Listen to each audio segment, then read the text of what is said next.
Hello, hello. Thank you for joining me for another week of Sunday Night Live Chat. And so, if you are watching this, if you can please go ahead and share with another mom.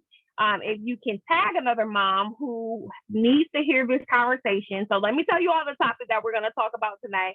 We are talking about finances, fear in finances, and how to overcome those fears. So, I'm super, super excited because I was sharing with my special guest right before we came on tonight, that I don't have like a really, just being completely transparent, like a really strong relationship with finances. And so, how I grew up and how finances was really kind of, I can say, taught or not taught in my home, is not what I currently subscribe to or want to teach my kids now, right? And so I am super big on leaving a legacy of finances, of financial literacy. And so tonight, I'm so excited. We have a special guest who's going to be talking to us about finances, and then specifically as moms, right? Because finances is important to all of us as individuals, but there are some specific things that we go through with finances as moms that we're going to touch base on. Especially, I have a lot of moms who are in our mom squad who are single moms. And so sometimes when you're in a household and there's only one financial stream coming in, sometimes that can make things difficult. Not always, right? But just sometimes. And so, without further ado, super excited about our guest tonight. Michelle, thank you so much for joining us on our Sunday Night Live Mom Talk. How are you? I'm good, Tramika. How are you? Thanks for having me.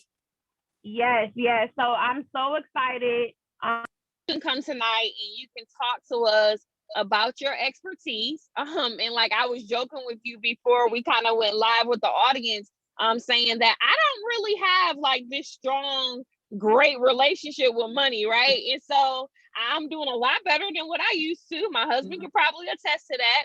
And I say that and I share that just to be super transparent because I don't want anybody to feel guilty. I don't want anybody to feel ashamed. What you do when you have weaknesses in certain areas of your life is you ask for help, right? And so that's why you're on tonight, because you're going to help us when it comes to money. So let's dive in. Before we jump into everything, tell us a little bit about you. Tell us some of your story. Well, Michelle Birt is my name, and I have a nonprofit called Real Chicks Rock, and I started this nonprofit about 8 years ago. I was once married and divorced, and that led me into trying to reinvent myself, trying to understand who I was, how to repurpose, reimage, and reinvent myself after my divorce. And so the brand came. It's a nonprofit. We do so many different things. We are in the community service. We have mentoring, public speaking. I have a talk show and a podcast that we have where we talk about issues that impact us as women and we walk away with solutions. And so in having these conversations, I realized that some of the things we as women we deal with is fears in general, but financials was one of the areas that really kind of resonated with us more oftentimes than not. Growing up in the Bronx, right? I'm a Bronx girl. I'm from New York. Oh my God, I'm from New York too. Upstate though, Rochester. Yeah. I'm in the city, so I was in the city. So I'm based here in Atlanta, but I grew up in a single home where it was my grandmother and my mother, West Indian, Jamaican women, and they showed me how to work hard. So I knew how to work hard, but I didn't get the education or the wherewithal to know what to do with money. I think that's what we experience most times as coming from a Black community or Black culture. Either we're working hard, but we don't know how to keep the money, or we don't know how to grow the money. And so just as an adult, you make decisions. Nobody is perfect. I remember getting money and blowing it, right? Because I never had it, and I had it, and I'd go on trips, and I was doing all kinds of things, and my money was everywhere. And I just got to a point that I was tired of living that way. And, I started to read more about it, right? I started to listen to people. I started to surround myself with like-minded people of where I'm trying to go, right? So the goal for me was to get out of debt. I still have debt. I still own, I'm still working on paying off my home, but I've been able to pay off all of my other debt. But some of the thank you. Some of the things that I had to do was I had to take small steps in order to build up the muscle and the understanding of how to create wealth. And that's what we're going to be talking about today. So it's just really just putting a plan in place and not beating yourself up is some of the things that you'll learn how to do. And it's taking that small step. Every time we hear the word budget, we cringe, but it's really the key and the mechanism to start to retain the wealth that we're trying to get. Love it. So you said a mouthful, right? You said, so a few things that I do want to pull out. One of the major key things that I heard you say is you were taught the ethics of how to work hard, get how to get the money, right? Yeah. But no one necessarily teaches us how to manage it when we get it, right? Or duplicate it or to generate wealth or things of that nature. So I think that's super important. I'm glad you pointed that out. Really, really love that. And I love what you're doing in the community, by the way. Thank you so much again for your expertise and everything that you're doing. Awesome. And so you told us a little bit about, you know, kind of how you got started, why you got started, why it's important to you. Again, a whole mouthful. You dropped a lot of gems. I really appreciate that. Let's fast forward a little bit, right? I want to talk a little bit about the pandemic because I know in finances, I can say in my own life, that it's situational. And so sometimes me and my husband, because I'm married, we would have been in good financial states. And then sometimes we have like this line that we say, like when we were younger and we first got married, we were broke. That's like not just broke living paycheck to paycheck, but like broke, right? And so I find myself, because my number one client is moms. For those of you who do not know, I teach moms time management, organization, planning, and self-care, right? So those are the four main components, and we touch on finances a little bit. And so in having these conversations with moms, what I'm noticing in the pandemic, it has either shift gears with people where they're blossoming, they're doing really well. So everyone doesn't have like a sad story. But there are some people who are struggling because they have lost jobs or their job have cut hours or, you know, the whole situation. I won't go into it deep where, you know, if you have symptoms, then you have to sit out, but then you're not paid for that time, right? And so all of our finances are being thrown to and fro.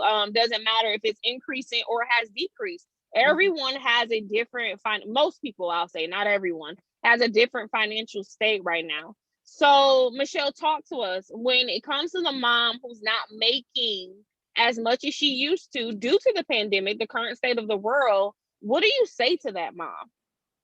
You know, we got to look what's going on in the house. We got to kind of look at what we can cut or get rid of. That's the first thing I would suggest to our moms that are hit by the pandemic. Certain things that we had before that we could afford, unfortunately, we may have to look at those things and let those things go. And that is a conversation I have, to your point, whether someone is doing successfully well with money or not, because it's all about managing what you have. And oftentimes we're spending our money on things that we don't really need. We want them, we feel we deserve them, but we don't necessarily need them. So I would suggest to the moms, let's try to work on that platform first and just understanding what is it that we have to have? What is our necessities, which is groceries, right? Making sure the lights are stayed on. Our cell phone is important. 15 years ago, it was a luxury, but a cell phone is a necessity, right? You have to have a cell phone. But do we have to have cable?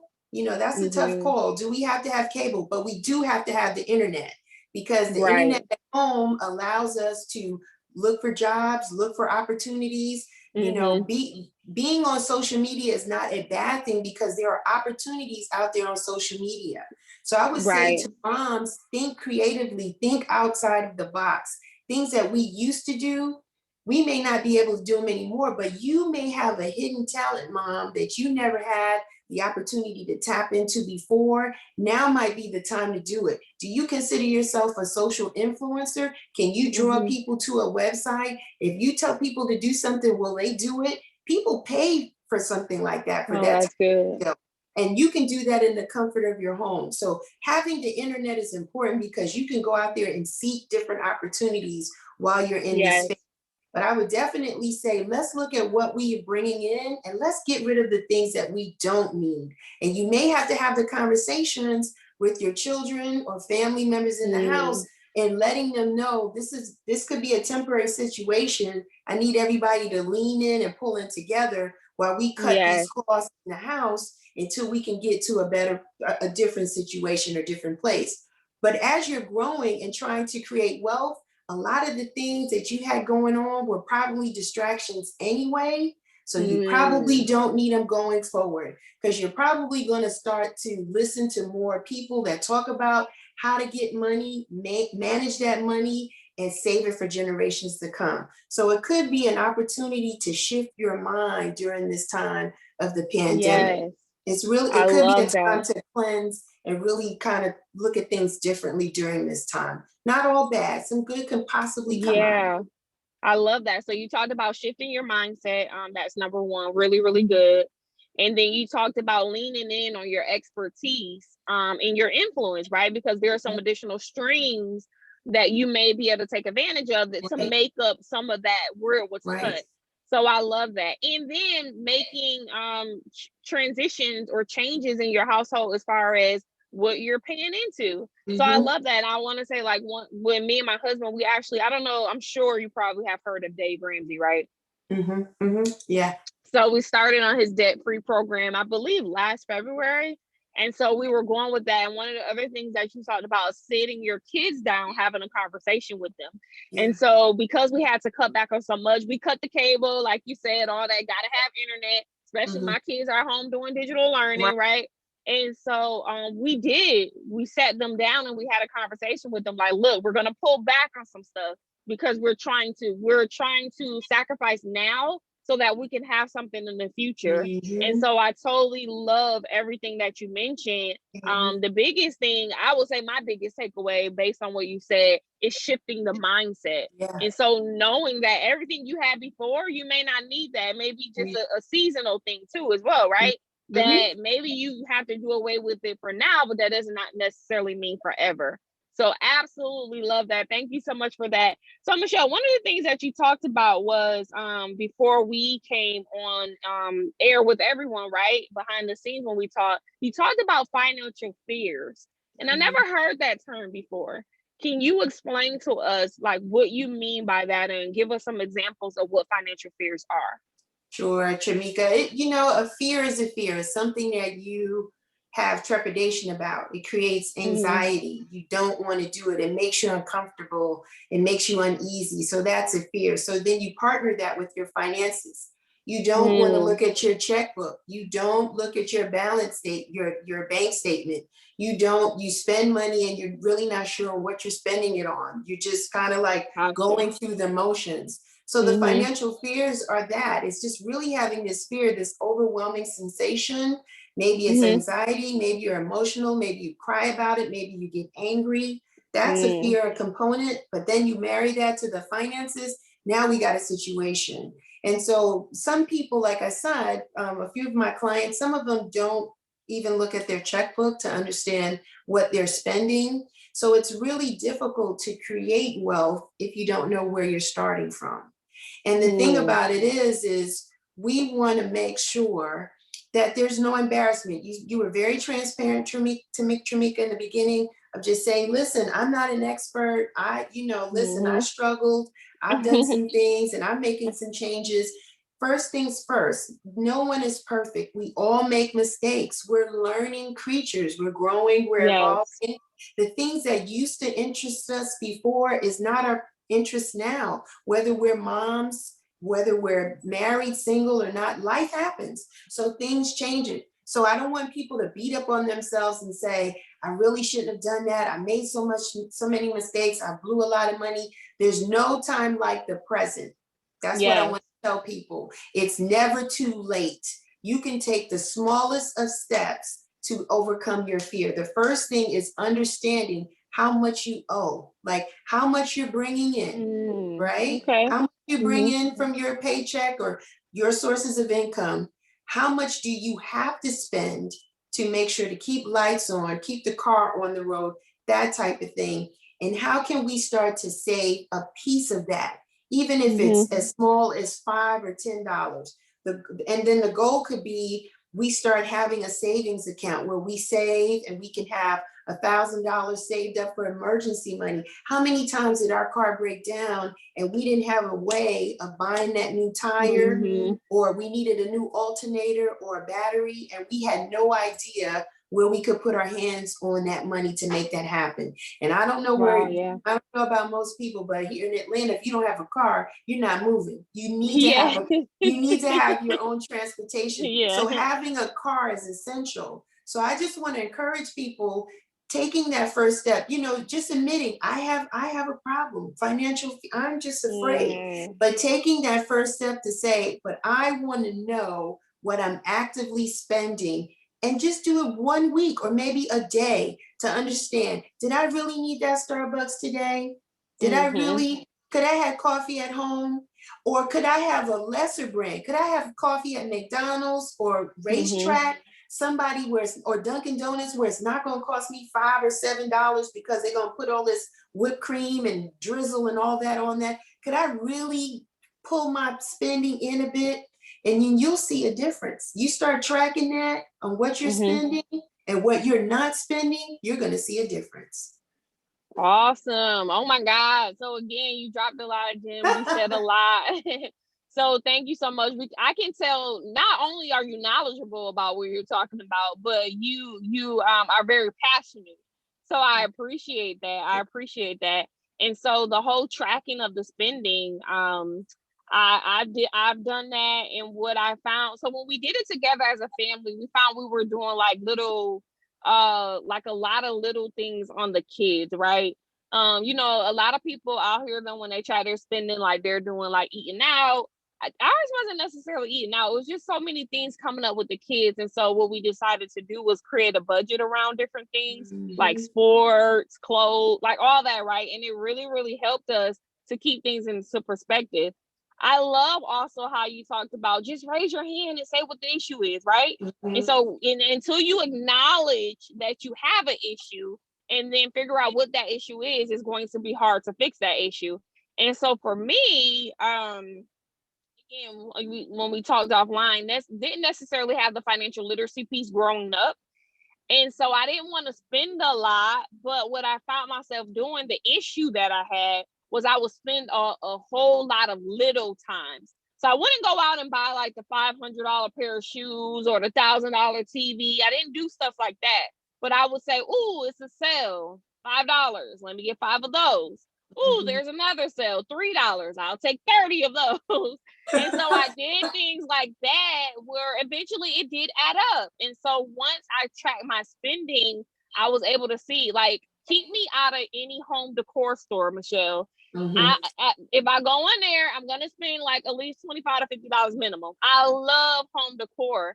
And so when you track your spending, not only do you realize where you actually are spending at, you notice your habits, right? And so then you have to go in and change those habits, change those routines. I don't need to stop by Hobby Lobby the way to picking up the kids from the carpool lane anymore, right? And so you notice those habits and those routines, and then it actually helps you to change them. So love that you mentioned that. And so talk to us a little bit more about this. So when we realize what our financial fears are, you know, we're honest enough to raise our hand and say we have the issues. Talk to us about how we actually overcome the financial fears, and then a term that you use, which is build financial courage. How do we do that? You know, you kind of segued right into it, Jamika, so I'm just going to piggyback off of it. It's identifying your weakness, right? And then you got to learn to kind of stay away. We got to learn to say no, right? And then maybe we implement, even to ourselves, right? Yes, even to ourselves, to say no. But you know what? I want to say this though. You know, we can incorporate a plan where we can get that Hobby Lobby time, but we have to look at how much have we actually been saving, right? It has to be earned, right? We have to kind of get to that space, not just spending money willy-nilly. We have to kind of stick to goals, right? And understand that. And that's where we build and get this courage. Once we identify where our weaknesses are and we say, no, I can't. It's like an alcoholic. I can't have that drink. If you got a thing for sweets and you're diabetic, you got to learn to say no, right? Yeah. There's a time and a place that you can reward yourself, and we have to build that into a plan and understanding when is it the appropriate time that we can go and spend in Hobby Lobby, because otherwise it's like we have a hole in the boat and we're just going to try to keep filling it up. Yeah. And the water's going to keep coming out. So we got to learn to say no. We got to stick to the goal. And here's the thing.